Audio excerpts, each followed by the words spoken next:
Hello Year 1, I've got another wintry themed story for you today and it's called One Snowy Night. If you've read books about Percy the Park Keeper, you'll recognise the main character. It's cold in the park in winter, but Percy the Park Keeper doesn't mind. He puts on his warm coat and his big scarf and wears 2 pairs of woolly socks inside his Wellington boots.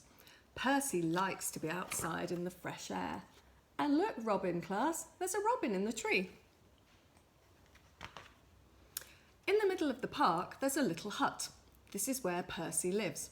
When it gets too cold to be outside, Percy goes into his hut, where it's cosy and warm. The animals who live in the park all know Percy's hut. Every day, he shares his lunch with them. One winter's night, it was so cold that it began to snow. Great big snowflakes fell past the window of Percy's hut. "Brrr," said Percy. "I think I'll need an extra blanket tonight." He made himself some hot cocoa and got ready for bed. Suddenly, Percy heard a tapping sound. There was somebody at his door.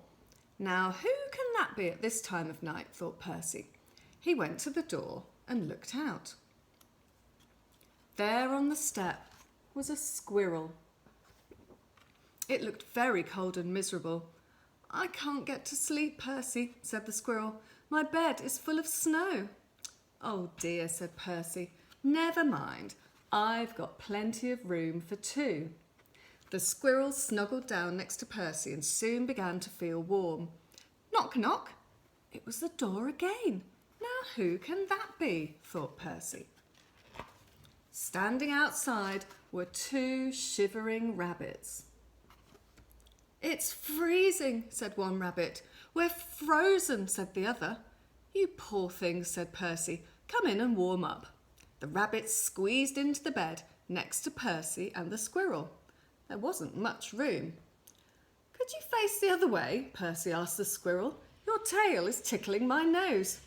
Knock, knock. "Oh dear," said Percy. "Now there's someone else at the door." It was a fox. Oh, look at his snowy head. He looked very cold and hungry. "Can I come in too?" he asked. Percy scratched his head and thought for a minute. "Well, if you promise to behave," he said. "I promise," said the fox, and he squeezed into the bed next to all the other animals. Bump! Oops! The squirrel fell out.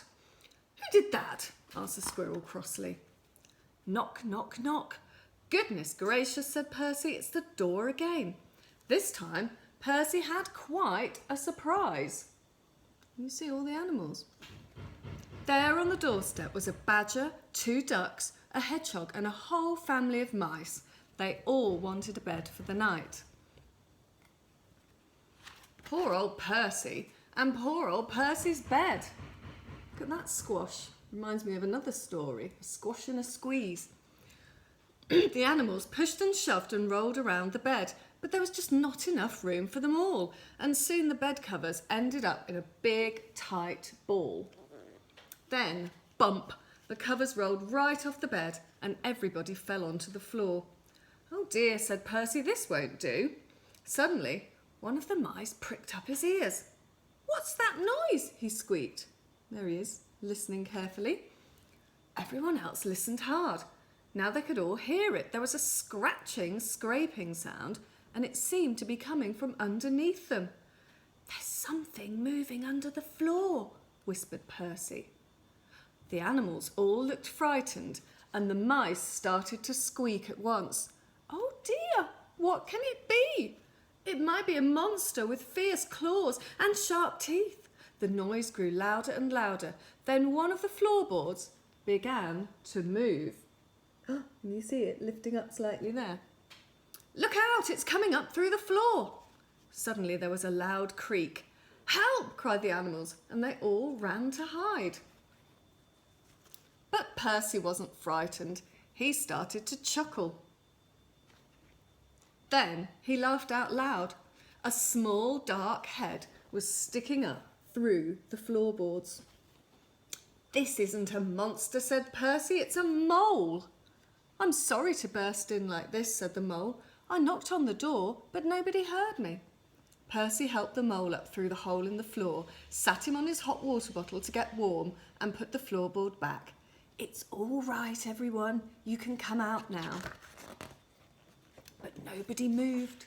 Nobody stirred. Nobody wanted to come out.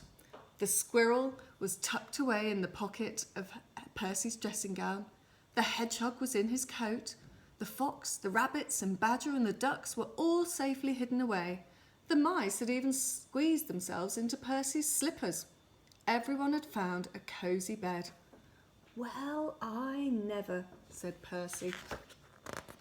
Percy yawned and snuggled down in his bed once again. That's better. Now I've got plenty of room, he said, and a little to spare. For a mole. Oh, it's important to look after animals in the winter. Maybe you put bird seed and nuts and fat balls outside for the birds. I know my holly bush is a big source of food for all the birds in my garden in the winter. I hope you enjoyed that story. Have a lovely weekend.